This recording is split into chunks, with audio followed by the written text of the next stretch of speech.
नमस्कार, आप देख रहे हैं सुदर्शन न्यूज। मैं हूं आपके साथ शिवम दत्त मेहता और स्वागत है आपके फेवरेट कार्यक्रम जनमत में। जनमत एकमात्र ऐसा कार्यक्रम जहां पर हर खबर पर आप पोल के माध्यम से भाग लेते हैं और आपके मत की बात हम करते हैं, पोल की बात करते हैं, हर रोज करते हैं, चाहे इलेक्शन हो या ना हो। और आज तो दिन ही इलेक्शन के रिजल्ट्स का है। हरियाणा में एक अच्छी जीत बीजेपी को मिली है। जो नैरेटिव सेट किया गया था विपक्ष की तरफ से वो फेल हो गया है, वो धराशायी हो गया है। कुछ देर पहले आपको प्रधानमंत्री नरेंद्र मोदी को हमने सुनाया, जिसके चलते ये कार्यक्रम थोड़ा लेट हमने शुरू किया है, क्योंकि पीएम मोदी ने करारा हमला यहां पर कांग्रेस पर, इंडी गठबंधन पर, उन तमाम दलों पर किया है जो कि ये साबित करना चाहते थे कि भाई जनरल इलेक्शंस के बाद, लोकसभा चुनाव के बाद अब जो ये चुनाव होने वाले हैं उसमें केवल कांग्रेस को ही बढ़त मिलेगी। लेकिन ऐसा नहीं हुआ। नायब सिंह सैनी, मुख्यमंत्री नायब सिंह सैनी के नेतृत्व में और पार्टी आला कमांड और सभी के नेतृत्व में कहूंगा, चाहे वहां पर जेपी नड्डा का नाम लें, चाहे अमित शाह का नाम लें, चाहे पीएम नरेंद्र मोदी जी का नाम लें, चाहे आप यहां पर खट्टर का नाम लें, हर किसी ने एक अच्छी अहम भूमिका यहां पर निभाई। और अंततः हुआ वो जो बीजेपी को उम्मीद भी नहीं थी कि इस बार दोबारा से वहां पर हरियाणा में सरकार बीजेपी की बनने वाली है, क्योंकि एक बहुत लंबा चौड़ा नैरेटिव जो था विपक्ष की तरफ से, कांग्रेस की तरफ से, वो सेट कर दिया गया था। लेकिन अब वो नैरेटिव खत्म हो चुका है। अब आने वाले अगले चुनाव की बात अगर करें, जैसे महाराष्ट्र में अगर चुनाव होगा, तो अब इससे कॉन्फिडेंस बढ़ता है। एक मोरल बूस्टर के रूप में आप इसको समझिए कि बीजेपी के लिए ये बहुत जरूरी था। अगर ये चुनाव में जीत अगर हासिल ना होती बीजेपी को, तो शायद उतना कॉन्फिडेंस बीजेपी के नेताओं के अंदर तो ना ही होता और साथ ही साथ कार्यकर्ताओं के अंदर भी ना होता, जिससे चुनाव लड़ने में थोड़ी दिक्कतों का सामना करना पड़ता। एक तो बात करूंगा मैं हरियाणा की, और दूसरा बात करते हैं जम्मू कश्मीर की। जम्मू कश्मीर में, जम्मू क्षेत्र में बीजेपी का प्रदर्शन अच्छा रहा है, बढ़ती हुई है, कोई नुकसान नहीं हुआ है। कश्मीर क्षेत्र की अगर बात करें तो वहां पर तो वैसे भी तय था कि मुस्लिम वोट्स जो हैं वो बीजेपी को नहीं मिलती हैं। जैसे हमने, हमारे पॉलिटिकल एनालिस्ट जितनी बार भी कनेक्ट होते हैं, हर बार वो ये बात करते हैं, चाहे बीजेपी जितना भी सोच ले कि उसको फायदा होगा, मुस्लिम वोट्स मिलेंगे। कश्मीर एक बहुत बड़ा उदाहरण है जहां पर रिलीजन, जहां पर मजहब बहुत बड़ा फैक्टर है ये डिसाइड करने में किसकी सरकार बनेगी नहीं बनेगी। लेकिन वहां पर भी कांग्रेस को जो उम्मीद थी, कांग्रेस एनसी गठबंधन में कांग्रेस केवल 6 पर आके अटक गई, और जो जम्मू नेशनल कॉन्फ्रेंस, जो नेशनल कॉन्फ्रेंस थी, उसको यहां पर मेजॉरिटी मिली है। लेकिन अंततः उन दोनों को एक साथ अगर जोड़ेंगे तो एक बहुमत अच्छा सा वहां पर बन जाता है, तो सरकार बनाने में वहां पर कोई दिक्कत नहीं होने वाली, ना कांग्रेस को ना एनसी को। और हरियाणा की अगर बात करेंगे तो कांग्रेस ने क्या गलती कर दी? क्या वो कुमारी शैलजा की बात को ना मानना, शुरुआत में उनको नकारना, या फिर हुड्डा का नाम आगे बढ़ाना, एक ऐसा चेहरा जो कि पिछली बार भी मान लीजिए नहीं चला, कि अब दोबारा से उसी पर दांव खेलना और केवल जाट वोटर्स को लुभाने का जो इरादा रखा था, और साथ ही साथ जो जाति की बात करते करते कांग्रेस बार बार कभी जातिगत जनगणना की बात करते हैं, जिसकी जितनी आबादी उसका उतना हक, ये नैरेटिव सेट करने का प्रयास करते हैं। फिर चाहे किसानों का मुद्दा हो, वो भी धराशायी हो गया। खिलाड़ियों का मुद्दा हो, हालांकि विनेश फोगाट आगे रही, लेकिन वो भी फ्लैट हो गया। वो सारी चीजें फेल हो गई और हरियाणा में पुनः बीजेपी की सरकार आई, और बीजेपी ने अपने ही स्टाइल में चुनाव लड़ा। ना उन्होंने यहां पर जाति देखी, ना उन्होंने जिसको चुनना था, जिसको सीएम बनाना था, उसी को सीएम बनाया, और नायब सिंह सैनी के नेतृत्व में ये जीत हासिल हुई। हालांकि अनिल विज भी कह रहे थे कि अगर पार्टी चाहे तो मुझे सीएम के रूप में पेश किया जा सकता है। लेकिन सेंट्रल कमांड बीजेपी का इतना मजबूत यहां पर देखने को मिला, और उसी का ये उदाहरण है, उसी का ये एग्जाम्पल है कि जब पार्टी सेंटर से चलती है, चाहे स्टेट इलेक्शन की बात क्यों ना की जाए, लेकिन अगर सेंट्रल कमांड रहता है पार्टी पर तो उसके नतीजे बहुत अच्छे आते हैं। चलिए, ये तो हमने आपको खबरें बताई, अब बड़ी स्क्रीन पर भी चलेंगे और आपको दिखाएंगे तस्वीरें जश्न की तस्वीरें भी आपको दिखाने का प्रयास करेंगे कि जश्न कैसे मनाया जा रहा था। पटाखे फोड़े जा रहे थे।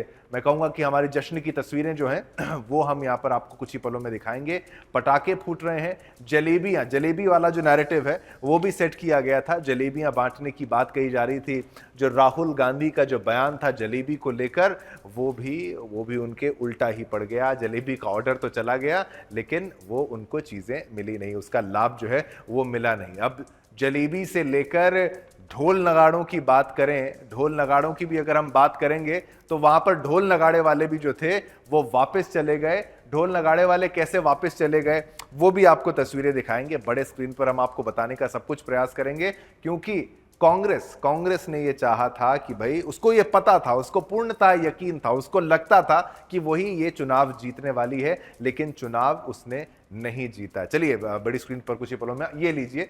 अब ये देखिए, ये दो तस्वीरें आपको दिखा दें कि एक तरफ बीजेपी में होली दिवाली है, वहां पर जश्न का माहौल है, और ये देखिए ढोल नगाड़े वाले जो हैं ये मुस्कुराते हुए भी आपको नजर आएंगे, लेकिन ये थोड़ा सा एक मजाक बन चुका है। ये वीडियो वायरल हो चुकी है कि कैसे ढोल नगाड़े वालों को वापस जाना पड़ा, उनको जाना पड़ा क्योंकि भेज दिया गया। जीत की बात कही गई थी, ढोल नगाड़े वालों को बुलाया गया था, लेकिन जीत हुई नहीं, तो फिर काम क्या है इनका, इनको भी विदा कर दिया गया। और एक तरफ ये देखिए, पोल पर चढ़ते हुए कांग्रेस के कार्यकर्ता को देखिए, लाइट पोल पर चढ़ते हुए, झंडा लहराते हुए, नाचता हुआ कार्यकर्ता आपको नजर आएगा बीजेपी का, और यहां पर झंडा फहराता हुआ यहां पर कार्यकर्ता।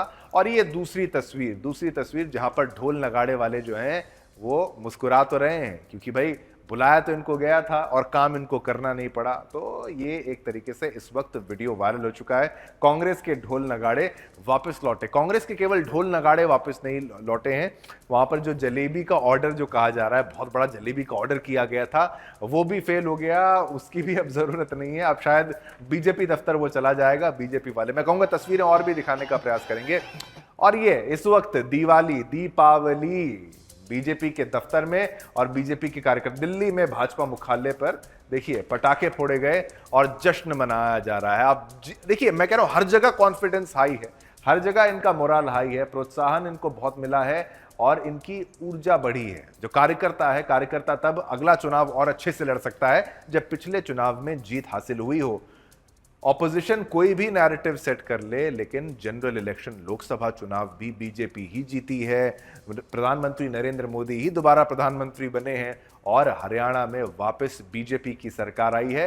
और ये तस्वीरें आप देख रहे हैं जहां पर पटाखे फोड़े जा रहे हैं। और नायब सिंह सैनी की भी तस्वीर आप देखिए, थोड़े विजुअल्स में आपको ये दिखेंगे कि भाई कैसे कार्यकर्ताओं ने उनको घेर के रखा हुआ है और हर कोई स्वागत कर रहा है। और नायब सिंह सैनी के नेतृत्व में ये चुनाव जीता गया है। ये देखिए, उनके नेतृत्व में जैसे जीता है। नायब सिंह सैनी ने आवास पर कार्यकर्ताओं का स्वागत किया, तो सैनी के लिए ये एक डबल जीत के रूप में है। एक तो उनको जब नया लाया गया, अब ये देखिए, ये घोड़े वाले जो हैं, और इसके पीछे आप देखिएगा एक घोड़ा गाड़ी, सब कुछ तैयार था। और इसका मैं आपको बाद में भी एक ऑडियो सुनाऊंगा एवी के माध्यम से, जहां पर इनसे पूछा जा रहा है क्या बात है, क्या वापस लौट गए, क्या बात नहीं बनी।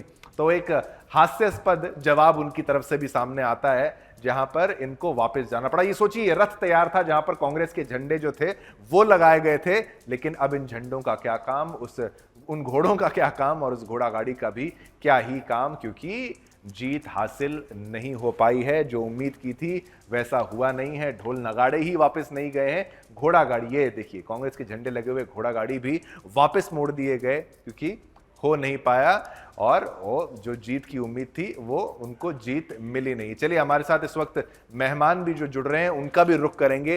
तनुज जी, आप भी हमारी इस बड़ी स्क्रीन पर जो तस्वीरें देख रहे हैं, आशा करता हूं कि शायद आप यहां होते तो आपको और आनंद आता। आप देखते कि ये एक, अब सब कुछ मीम्स पर है, सब कुछ वायरल ही किया जा रहा है, दोनों तरफ से रिस्पॉन्स ही आ रहा है कि भाई देखिए, एक तरफ ढोल नगाड़े और एक तरफ बीजेपी की होली दिवाली।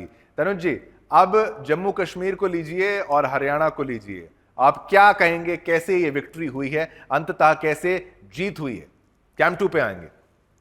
देखिए, मुझे लगता है कि जिस तरीके से कश्मीर में जो रिजल्ट्स देखने को मिले हैं वो वाकई में पूरे रिजल्ट्स नहीं है भारतीय जनता पार्टी के लिए। सन 2014 में भी जब हमने देखा था तो भारतीय जनता पार्टी को 25 सीटें जो है वहां मिली थी 2014 के जम्मू कश्मीर के चुनाव में। और वहीं अभी जो है भारतीय जनता पार्टी ने उसमें बढ़त हासिल करी है और 29 सीटें जो है उन्हें वहां पर प्राप्त हुई है। तो देखिए, इसका मतलब ये है कि लोगों ने 370 आर्टिकल और साथ ही साथ 35A का हटाने का जो है स्वागत किया है। अगर स्वागत नहीं होता तो देखिए जिस तरीके से एक हम फर्क देख रहे हैं, पीडीपी की 28 सीटें थी 2014 में और आज महज शायद वहां पर जो सीटें कम हुई हैं पीडीपी की 3 सीटें रह गई हैं, तो 25 सीटों का नुकसान हुआ है। अगर ऐसा कुछ नहीं एक्सेप्ट करती जम्मू कश्मीर की आवाम भारतीय जनता पार्टी के केंद्र सरकार के इन फैसलों को, तो निश्चित रूप से वहां पे भी 29 सीटें आना असंभव थी। तो पहली बात तो बड़ा स्वागत तुल्य काम है कि जम्मू कश्मीर में बहुत अच्छी तरह से भारतीय जनता पार्टी ने पकड़ बनाए रखी है।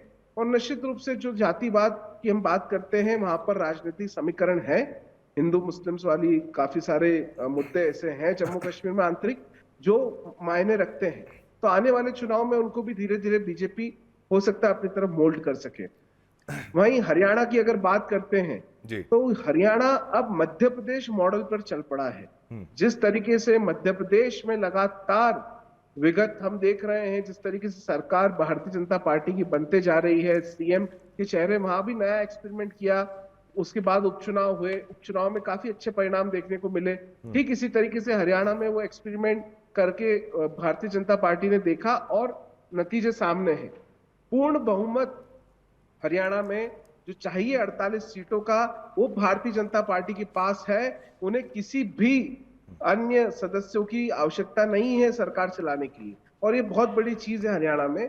क्योंकि जबकि किसान आंदोलन, रेसलर्स के साथ जो कहानी चल रही थी, काफी सारे ऐसे मुद्दे, साथ ही साथ क्षेत्रीय मुद्दे, हरियाणा के अंदर बहुत सारे ऐसे पॉलिटिकल इश्यूज थे। और नायब सिंह सैनी एक नए फेस के रूप में, नए मुख्यमंत्री के रूप में भी उनका जो कार्यकाल रहा और जिस तरीके से जनता ने भरोसा दिखाया, निश्चित रूप से बताता है कि बीजेपी की ये जो एक पॉलिसी थी, ये काम कर गई हरियाणा में।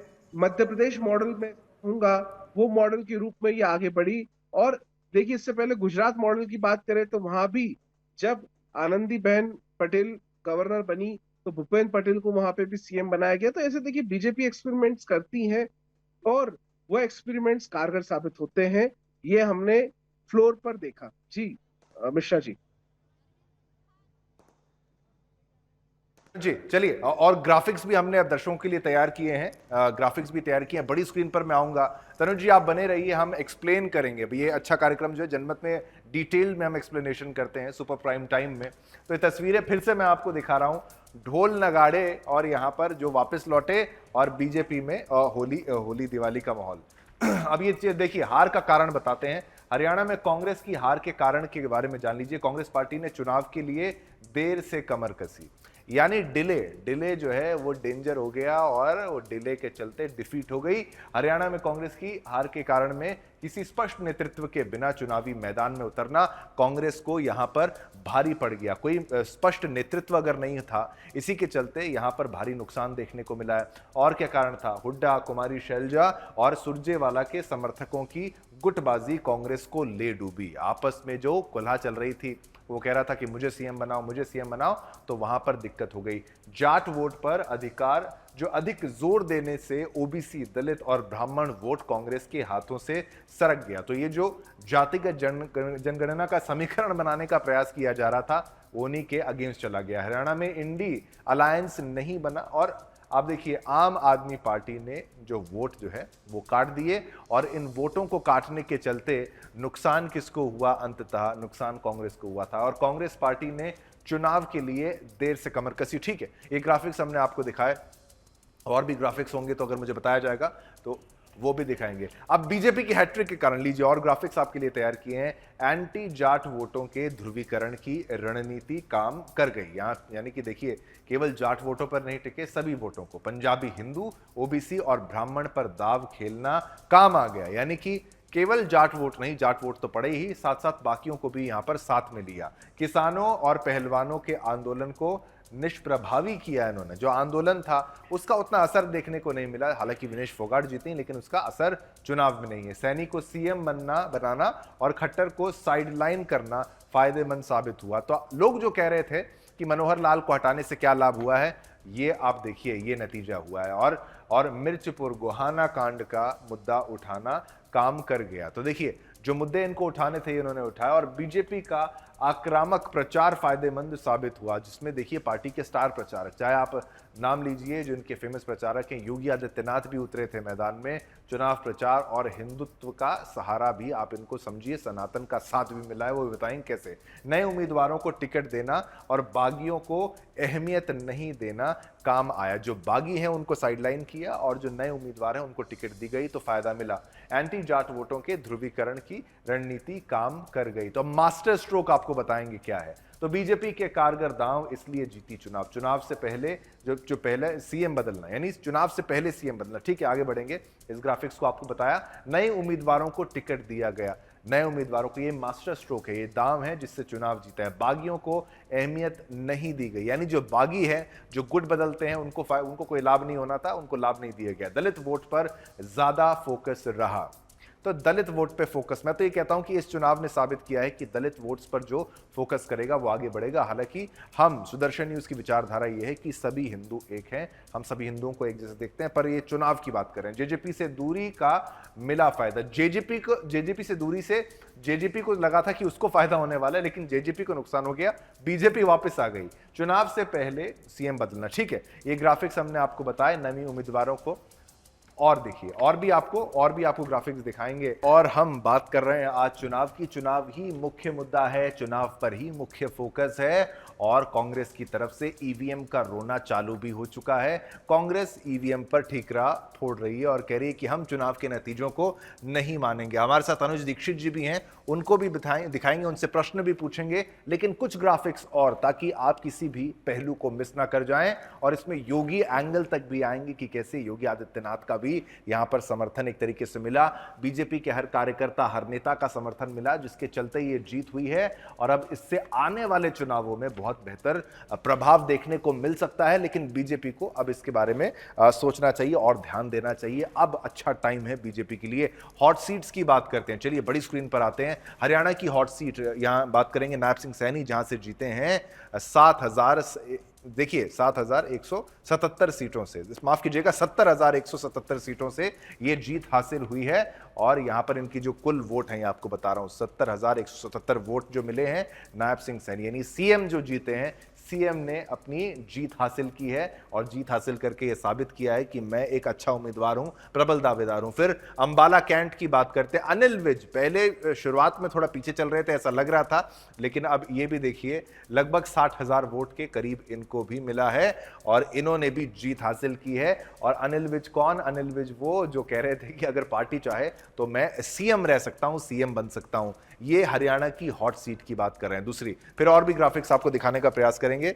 और हराया है कांग्रेस को, और ये देखिए हॉट सीट में ये कांग्रेस भी जो है वो जीती है। महम की बात करें तो यहाँ पर बलराम डांगी जो है वो जीते हैं, ये हॉट सीट्स में था। यहाँ पर टक्कर की बात की जाती है। फिर गढ़ी सांपला किलोई की अगर बात करें तो भूपेंद्र सिंह हुड्डा जीते हैं और अच्छे मार्जिन से यहाँ पर जीते हैं। लेकिन फिर भी जीतने के बाद भी अगर लाख वोट भी यहाँ मिल गए, लेकिन फायदा क्या हुआ? फायदा सीएम नहीं बन पाए, उनकी इच्छा सीएम बनने की थी। रोहतक का मामला भी फंसता नजर आ रहा था अंत तक, क्योंकि ट्रेल कर रहे थे। और यहां पर भी डिफरेंस आप देखेंगे बहुत ज्यादा नहीं है, 1000 से कुछ का यहां पर डिफरेंस देखने को मिलेगा। कलानौर की बात अगर करें तो आप देखिए यहां पर शकुंतला की जिनको यहां पर जीत मिली है 69,348, यहां पर लगभग 70,000। ठीक है, आगे बढ़ेंगे।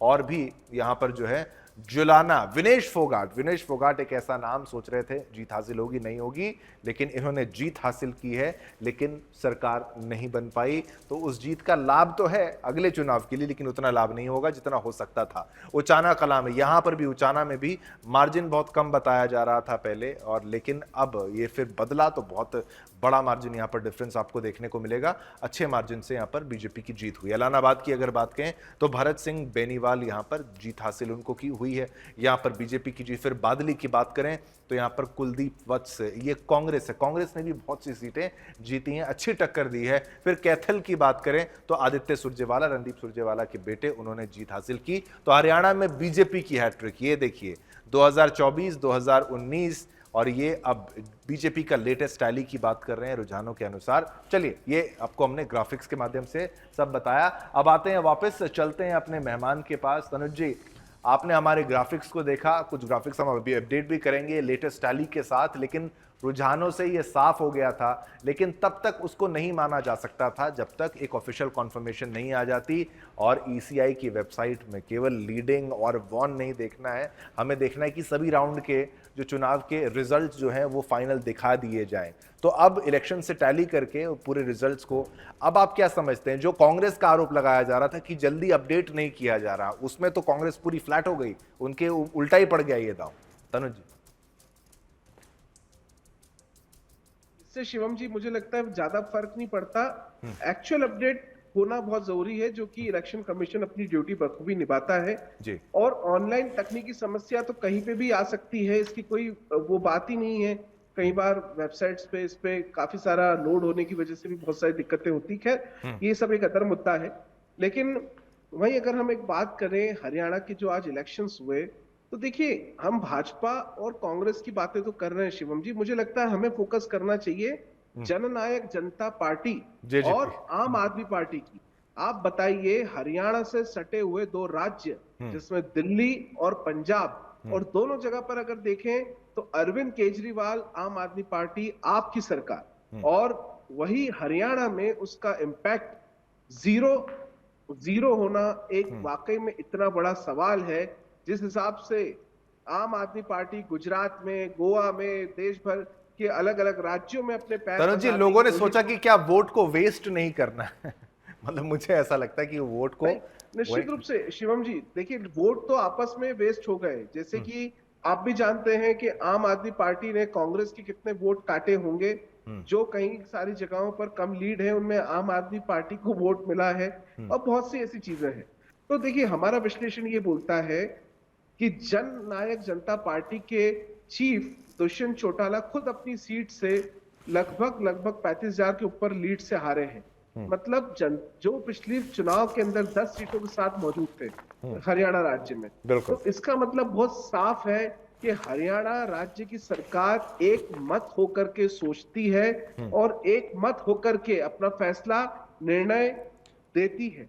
और वैसा ही हम देख रहे हैं, भारतीय जनता पार्टी हरियाणा राज्य के लोगों की पहली पसंद है।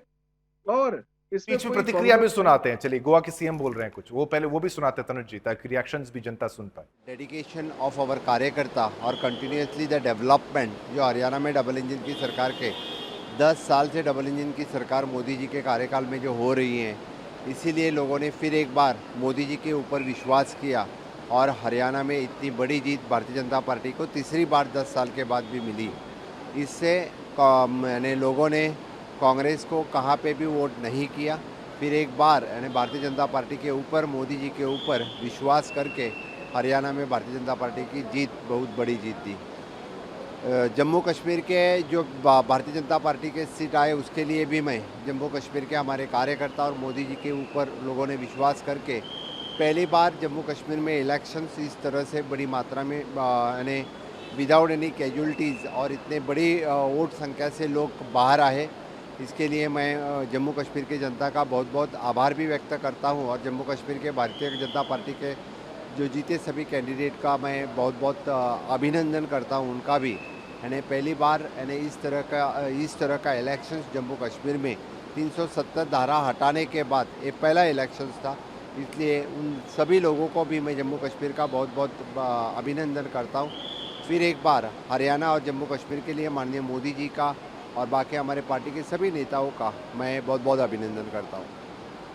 चलिए, प्रमोद सावंत जी को यहाँ पर सुन रहे थे तनुज जी, तो फिर धन्यवाद तो करते हैं, अब मोदी जी का नेतृत्व ये बता रहे हैं, लेकिन और क्या फैक्टर्स हैं बीच में? फिर लोकसभा में क्या कैसे मार खा ली है उन्होंने? क्या ओवर कॉन्फिडेंस तब था बीजेपी का, और अब उन्होंने क्योंकि एक झटका लगा तो वो झटका एक फायदे के रूप में लगा कि भाई अब आने वाले चुनाव में ओवर कॉन्फिडेंस ना हो। और कांग्रेस की अगर ओवर कॉन्फिडेंस की बात करें तो वहां पर कांग्रेस का ओवर कॉन्फिडेंस चुनाव से पहले ही देखने को मिल रहा था, जहां पर वो कह रहे थे, जब राहुल गांधी कहते हैं या फिर उनके नेता कहते हैं अरविंद केजरीवाल, डबल इंजन में से अब एक इंजन जा रहा है कई जगहों पर। तनुज जी क्या कहेंगे कॉन्फिडेंस को लेकर? देखिए शिवम जी, कॉन्फिडेंस की बात करें तो सबसे पहले मैं तो कहता हूं जनता को विश्वास में लेने पर पार्टियां चलती है। आप देखिए, जैसे हम बात करें इंडियन नेशनल, अभिनंदन कर करती हूँ, आभार व्यक्त करती हूँ कि उन्होंने इतिहास रचा है। भाजपा को पूर्ण बहुमत की सरकार का जनादेश दिया है उन्होंने तीसरी बार। ये हमारे यशस्वी प्रधानमंत्री आदरणीय नरेंद्र मोदी जी की जन कल्याणकारी योजनाओं का असर है। डबल इंजन की भाजपा की सरकार का जलवा है और आप देखिएगा हरियाणा यूं ही अब प्रगति के पथ पर अग्रसर होकर विकसित भारत के संकल्प को सिद्धि तक लेकर जाएगा। कांग्रेस हरियाणा में बहुत ही कॉन्फिडेंट थी लेकिन हार गई, अब ईवीएम पे टिकरा फोड़ रहे थे। ये उनकी पुरानी आदत है, जब भी वो हारते हैं तो दोषारोपण कभी चुनाव आयोग पे कर देते हैं, कभी ईवीएम पे करते हैं। मैं पूछना चाहती हूँ कि जब तेलंगाना चलिए ये ठीक है, बांसुरी स्वराज की बाइट हमने यहाँ पर सुनाई, ये भी महत्वपूर्ण चेहरा है। तो चलिए अब दिल्ली की भी बात करें। ठीक है तनुज जी, आप अपनी बात को कंटिन्यू करिए, आप जो कह रहे थे। जी, तो देखिए जिस तरीके से इंडियन नेशनल लोकदल पर पिछले एक दशक में भरोसा किया, पिछले चुनाव में 19 सीटें हमको पता है कि इंडियन नेशनल लोकदल इन लोगों के पास में भी थी, लेकिन आज आप देखिए कि उनका नाम मतलब अभी पूरी पार्टी के जो चुनाव है उसमें 0 उनके पास में है। वही हाल जेजेपी की जिसके पास में 10 सीटें थी, वही 0 पर है। आम आदमी पार्टी अपना खाता खोलने में पूर्ण रूप से असफल रही। हालांकि इस पे काफी सारे दोषारोपण होंगे, लेकिन बात यह है कि पूर्ण रूप से अगर कोई भी सरकार को सत्ता में आना है तो जनता का विश्वास, क्षेत्र की जनता का विश्वास, राज्य की जनता का विश्वास होना बहुत जरूरी है। ऐसे में जो विश्वास देखने को मिल रहा है वो भाजपा, भारतीय जनता पार्टी पर, पूर्ण रूप से नरेंद्र मोदी पर, और पूर्ण रूप से लोगों ने उनकी जो पॉलिसीज हैं, जो योजनाएं हैं, उनके ऊपर किया है। ऐसा मुझे लगता है हरियाणा में यही, क्योंकि देखिए बहुत बड़े मुद्दे थे हरियाणा के जिससे बीजेपी फुल फ्लैश हार सकती थी, लेकिन वो एक भी ऐसे मुद्दे काम नहीं आए जिसे कांग्रेस ने उठाया। इससे साफ जाहिर होता है कि लोगों की मन में, लोगों के दिलों में जो स्पष्टता है वो बहुमत के रूप में सिद्ध हो चुकी है। जी शिवम जी। जी बहुत बहुत धन्यवाद। सुपर प्राइम टाइम जनमत शो में आपने हमारा साथ दिया, आपने अपनी एनालिसिस को दिया। फिर से आपसे अनुरोध करेंगे, कल फिर भी आपको हम तंग करेंगे, क्योंकि लगातार सुदर्शन न्यूज पर आज ही चुनाव की अपडेट्स खत्म नहीं हो जाती, कल रिएक्शंस भी आपको हम बताएंगे। चलिए आज मुख्य मुद्दे पर आते हैं, जो कि हमने बात भी कही। अगर आप यूट्यूब पर भी हमारे कार्यक्रम को देख रहे हैं तो भी आप समझ चुके होंगे कि सीएम योगी आदित्यनाथ यानी उत्तर प्रदेश के मुख्यमंत्री का क्या रोल था। उन्होंने हरियाणा की जीत में कैसे एक अहम भागीदारी निभाई, एक अहम योगदान दिया है। देखिए सीएम योगी आदित्यनाथ का जब नाम लिया जाता है तो हिंदुत्व के प्रमुख चेहरे के नाम पर लिया जाता है, उनको हिंदुत्व के लीडर के रूप में देखा जाता है। तो उनका योगदान क्या था? उन्होंने जो जनसभाएं की, जनसभाओं में जब वो गए, जनता को संबोधित किया तो हिंदुत्व को आगे रखा, सनातन को आगे रखा, सनातनियों को एक करने का, हिंदुओं को एक करने का जो उनका योगदान था वो हरियाणा में सफल रहा। क्योंकि हरियाणा में बड़ी मात्रा में सनातनी रहते हैं, बड़ी मात्रा में वहां पर हिंदू रहते हैं। तो सीएम योगी आदित्यनाथ की बात कैसे सभी के दिलों तक पहुंची, सभी के मस्तिष्क तक पहुंची, और वो फिर वोटिंग हुई। ईवीएम मशीन में लोग जाते हैं, बटन दबाते हैं बीजेपी का, वो यहां तक कैसे हुआ, पहले उनकी बाइट सुनाते हैं, उनकी प्रतिक्रिया सुनाते हैं, फिर विस्तार से आपको इसका एनालिसिस भी बताएंगे। बहनों और भाइयों, राष्ट्र से बढ़कर के कुछ नहीं हो सकता, कुछ नहीं हो सकता। और राष्ट्र तब सशक्त होगा जब हम एक रहेंगे, नेक रहेंगे, तभी नेक रहेंगे। बटेंगे तो कटेंगे। आप देख रहे हैं ना, बांग्लादेश में देख रहे हो ना,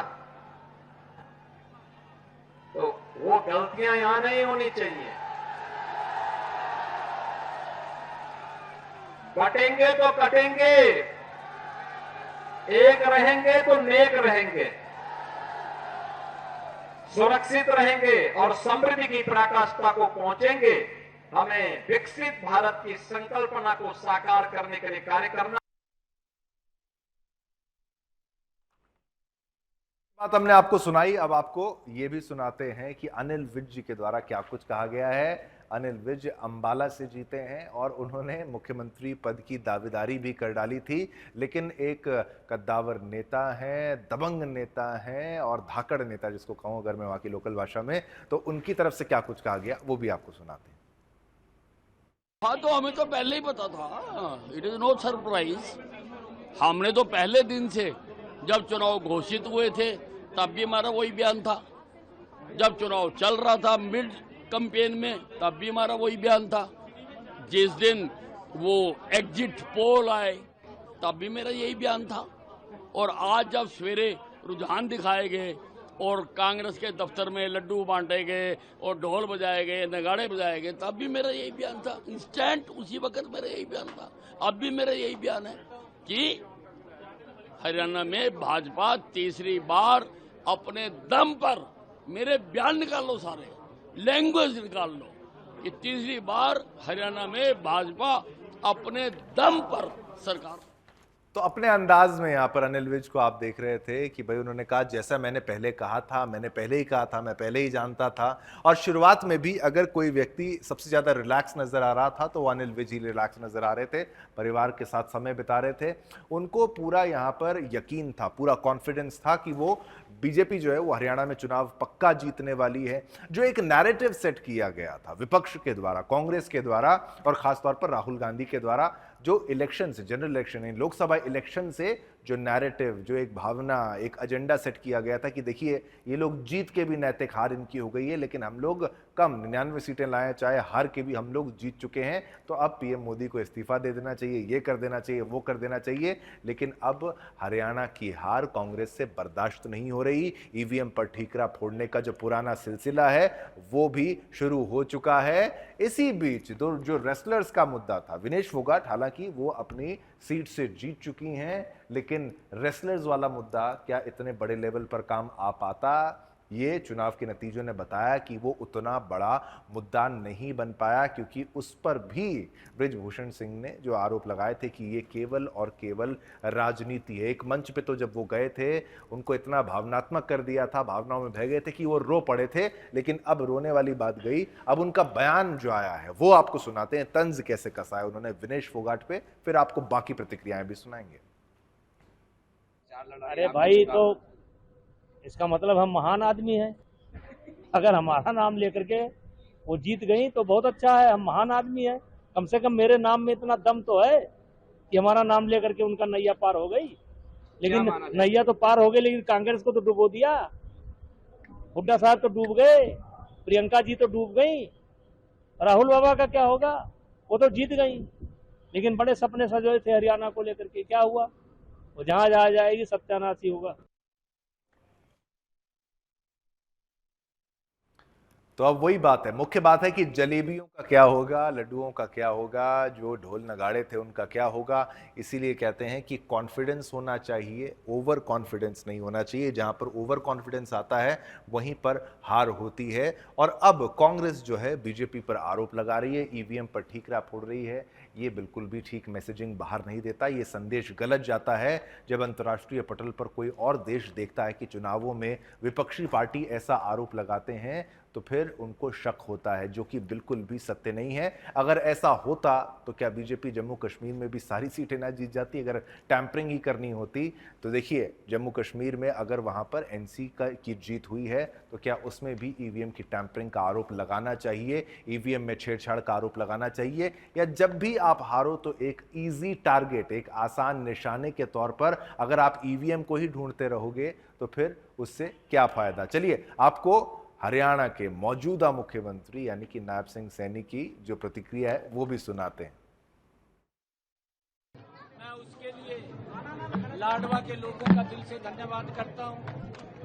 मैं हरियाणा के 2 करोड़ 80 लाख लोगों का दिल से धन्यवाद करता हूं और अपने लोकप्रिय प्रधानमंत्री, विश्व के नेता आदरणीय नरेंद्र मोदी जी, ये पूरा का पूरा श्रेय मैं आदरणीय मोदी जी को देता हूं। उनके आशीर्वाद से, उनकी गाइडलाइन के अंदर, उनकी जो नीतियां हैं, उन नीतियों के ऊपर हरियाणा के लोगों ने मोहर लगाई है।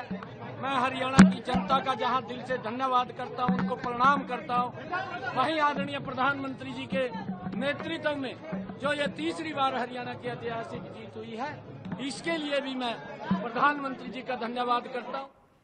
चलिए, तो नायब सिंह सैनी की बात को आपने सुना, उनकी प्रतिक्रिया को सुना, पीएम मोदी के रिएक्शन को आपने सुना, सभी बातों को हमने आपको सुनाने का प्रयास किया। और आज के लिए हम धन्यवाद करना चाहते हैं आपका, दर्शकों का, क्योंकि आपने सारा दिन हमारा साथ निभाया। ट्विटर पर भी लगातार आप बड़ी संख्या में हमारे साथ जुड़े, सारा दिन आपने सुदर्शन न्यूज़ को देखा और अंत तक जनमत कार्यक्रम में, क्योंकि जनमत में सार होता है, सारे दिन की खबरों का सार हम निकालते हैं, एनालिसिस बताते हैं क्या कुछ खास है। और इस जनमत में भी जुड़ने के लिए आपका बहुत बहुत धन्यवाद। आज्ञा दीजिए मुझे यानी शिवम दत्त मेहता को, क्योंकि समय इतनी ही अनुमति देता है आपसे आज संवाद करने का। कल फिर मुलाकात होगी, नई खबरें होंगी, नए मुद्दे होंगे। तब तक के लिए जय हिंद, जय भारत, जय हिंदुस्तान।